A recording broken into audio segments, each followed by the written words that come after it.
శాఖ మరియు దూరదర్శన్. నమస్కారం. రైతు నేస్తం కార్యక్రమానికి స్వాగతం. రైతు నేస్తం రైతు నేస్తం రా ఓ రైతు నేస్తం రైతు నేస్తం రైతు నేస్తం రా.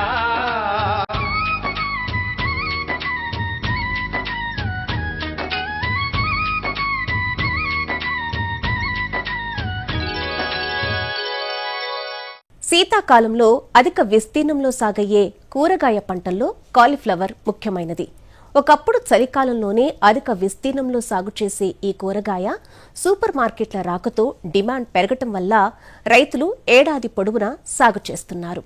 ప్రణాళికాబద్ధంగా ఏడాది పొడవునా దిగుబడులు తీసే విధంగా దఫాలుగా విత్తి సాగు చేస్తున్నారు.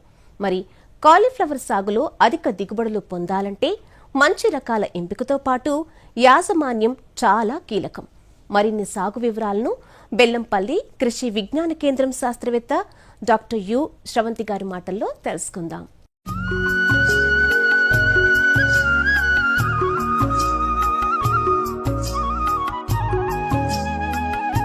సాధారణంగా శీతాకాలం అక్టోబర్ నుండి ఫిబ్రవరి వరకు ఉంటుంది.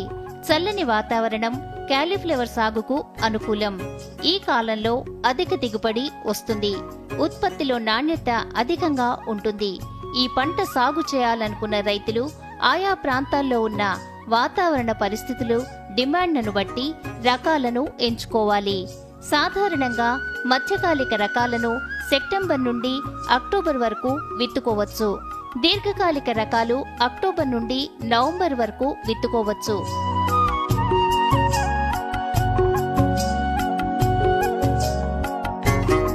అయితే నాణ్యమైన అధిక దిగుబడులు పొందాలంటే విత్తనం మొదలు భూమి దుక్కి, నారుమడి పెంపకం, మొక్కలు నాటడం వరకు కీలక దశలు. అంతేకాదు ఎరువుల యాజమాన్యం కీలకం. ముందుగా ప్రధాన పొలాన్ని దమ్ము చేసేటప్పుడు పశువుల ఎరువుతో పాటు జీవన ఎరువులను కలిపి దుక్కిలో చల్లుకోవాలి. వీటి తర్వాత నత్రజని, భాస్వరం, పొటాష్ ఎరువులను వేసి కలేదున్నాల్సి ఉంటుంది. అయితే చీడపీడలను ఎప్పటికప్పుడు గమనిస్తూ శాస్త్రవేత్తల సూచనలను పాటిస్తూ సస్యరక్షణ చర్యలు పాటించినట్లయితే నాణ్యమైన అధిక దిగుబడిని తీసుకునేందుకు ఆస్కారం ఉంటుంది.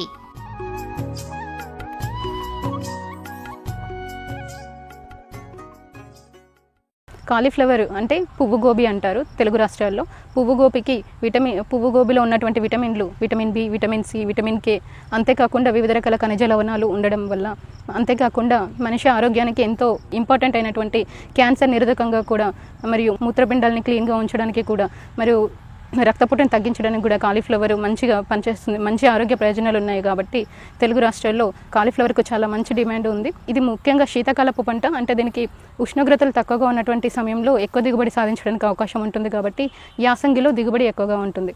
ముఖ్యంగా కాలీఫ్లవర్లో చూసినట్లయితే అన్ని రకాల నేలలు, అంటే మురుగుపారేటువంటి సౌకర్యవంతమైనటువంటి గరప నేలలు అనుకూలంగా ఉంటాయి. కాకపోతే అసిడిక్ సాయిల్స్, అంటే ఆమ్ల మరియు క్షార గుణాలను ఉండే నేలలో ఇది పండించడానికి అనుకూలంగా ఉండదు.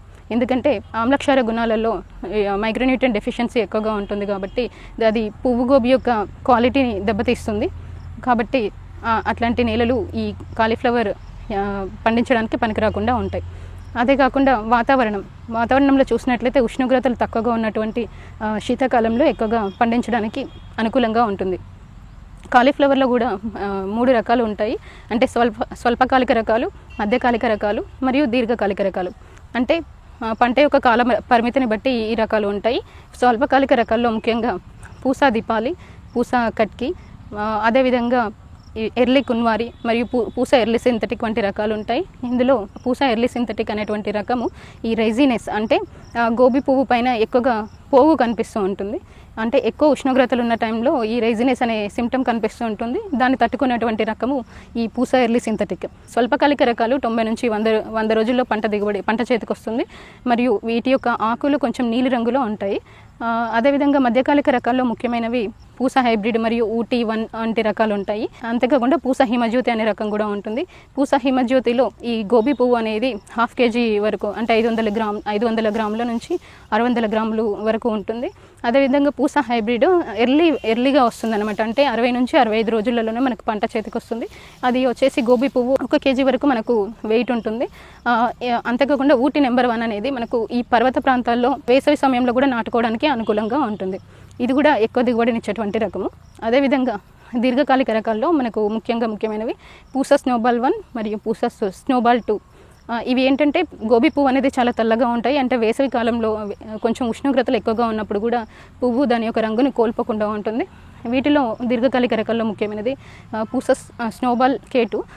ఇది ఏంటంటే నల్లకుళ్ళు తెగులు ఎక్కువగా ఆశిస్తూ ఉంటుంది ఈ కాలీఫ్లవర్. దాన్ని తట్టుకోవడానికి ఈ రకం అనుకూలంగా ఉంటుంది. అంతేకాకుండా వేసవిలో కూడా పండించుకోవడానికి అనుకూలమైనటువంటి రకం. ఈ విధంగా కాలీఫ్లవర్ను మనము సెప్టెంబర్ మొదటి వారం నుంచి నవంబర్ 2వ వారం వరకు కూడా మనము వేసుకోవడానికి అనుకూలమైనటువంటి వాతావరణము.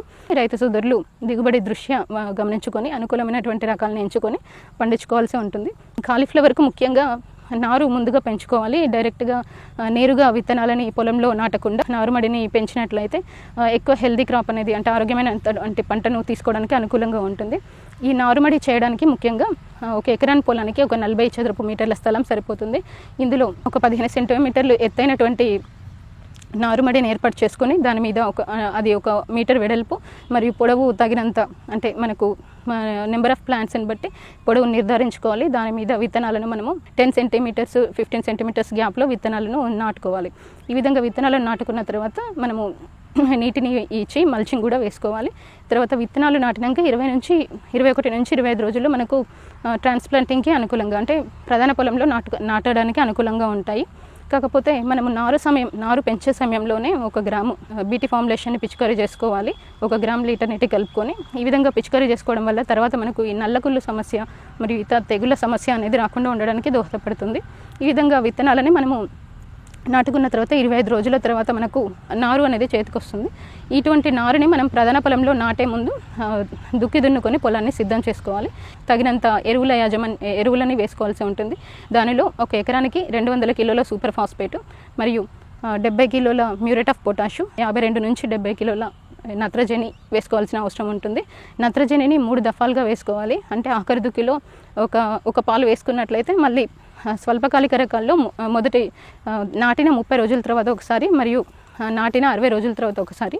అదే దీర్ఘకాలిక రకాల్లో అయితే మనం నాటిన 30 రోజుల్లో ఒకసారి 2వ దఫా మరియు 3వ దఫా నాటిన 80 రోజుల తర్వాత ఒకసారి వేసుకోవాల్సి ఉంటుంది. ఎరువులు వేసుకున్న తర్వాత అంతర కృషి, అంటే మనం ఈ నారు మొక్కల్ని నాటుకున్న 24 గంటల తర్వాత మరియు 48 గంటల లోపే పెండిమిథలిన్ 1.25 లీటర్లు 200 లీటర్ల నీటికి కలుపుకొని పిచికారీ చేసుకున్నట్లయితే ఈ కలుపు సమస్య అనేది బాధించకుండా ఉంటుంది. పెండిమిథలిన్ పిచికారీ తర్వాత మళ్ళీ 30 రోజులు నాటిన 30 రోజుల తర్వాత మళ్ళీ ఒకసారి మాన్యువల్గా, అంటే కూలీలను ఉపయోగించి మాన్యువల్గా వీడింగ్ అనేది చేసుకోవాల్సి ఉంటుంది.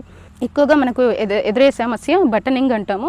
అంటే చిన్న పువ్వులు మాత్రం ఏర్పడతాయి. అంటే బటన్ సైజులో చిన్నగా పువ్వు విచ్చుకున్నట్టుగా మనకు ఏర్పడుతూ ఉంటాయి. ఈ విధంగా ఎందుకు ఏర్పడతాయి అంటే ఈ స్వల్పకాలిక రకాలు ఉంటాయి కదా, ఆ స్వల్పకాలిక రకాలని మనము లేటుగా నాటుకోవడం ప్రధాన పొలంలో, మరియు లేదంటే నత్రజని లోపం వల్ల ఈ బటనింగ్ అనేటువంటి సమస్య ఏర్పడుతుంటుంది. దీనికి గాను మనము ఎరువుల యాజమాన్యాన్ని కరెక్ట్గా ఫాలో అవ్వాల్సి ఉంటుంది. లేదంటే స్వల్పకాలిక రకాలని 21 నుంచి 25 రోజుల్లోనే మనము ట్రాన్స్ప్లాంటింగ్ అనేది చేసుకోవాల్సి ఉంటుంది. తర్వాత ఇంకొకటి ఏంటంటే బ్రౌనింగ్ అంటే మనకు బొరాన్ డెఫిషియన్సీ, మనము వేసినటువంటి నేలలో బొరాన్ డెఫిషియన్సీ కనుక ఉన్నట్లయితే బ్రౌనింగ్ అనేది, అంటే ఈ పువ్వు గోబీ మీద బ్రౌన్ కలర్లో గోధుమ రంగులో మచ్చలు ఏర్పడుతూ ఉంటాయి.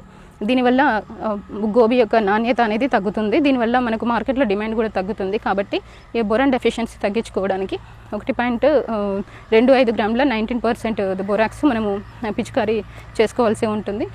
అదేవిధంగా మనకు విప్టైల్ సమస్య ఉంటుంది కాలీఫ్లవర్లో. అంటే ఈ ఆకులు ఇట్లా పొడుగ్గా రావడము, అంతేకాకుండా ఆకుల చివర్లో మనకు పసుపు రంగు లైన్ ఏర్పడము, లేకుంటే ఆకులు పసుపు బారిపోవడము, చిన్నవిగా విప్టైల్ లాగా ఏర్పడము, అంటే పక్షీకల్లాగా ఏర్పడము అనేది జరుగుతుంది. ఇది ప్రధానంగా మనకు మాలిబ్డినం డెఫిషియన్సీ వల్ల జరుగుతుంది. సో ఇది మాలిబ్డినం డెఫిషియన్సీని అరికట్టడానికి మనము అమోనియం మాలిబ్డేట్ కానీ సోడియం మాలిబ్డేట్ కానీ మనము 400 గ్రాములు ఎకరానికి కనుక వేసుకున్నట్లయితే ఈ మాలిబ్డినం డెఫిషియన్సీ అనేది కూడా తగ్గుతుంది మనకు. కాలీఫ్లవర్లో మరొక ముఖ్యమైన సమస్య రైజినెస్. అంటే ఎప్పుడైతే పువ్వు ఏర్పడే సమయంలో ఉష్ణోగ్రతలు ఎక్కువగా ఉన్నట్లయితే ఈ పువ్వు కాడలు అనేది పొడుగ్గా వచ్చేసి పువ్వులు విచ్చుకొని వాటి మీద నూగు లాంటి పోగుల్లాగా ఏర్పడుతూ ఉంటుంది. దానివల్ల చాలా అది క్వాలిటీ అంటే నాణ్యత అనేది లోపిస్తుంది కాబట్టి మార్కెట్ డిమాండ్ ఉండదు.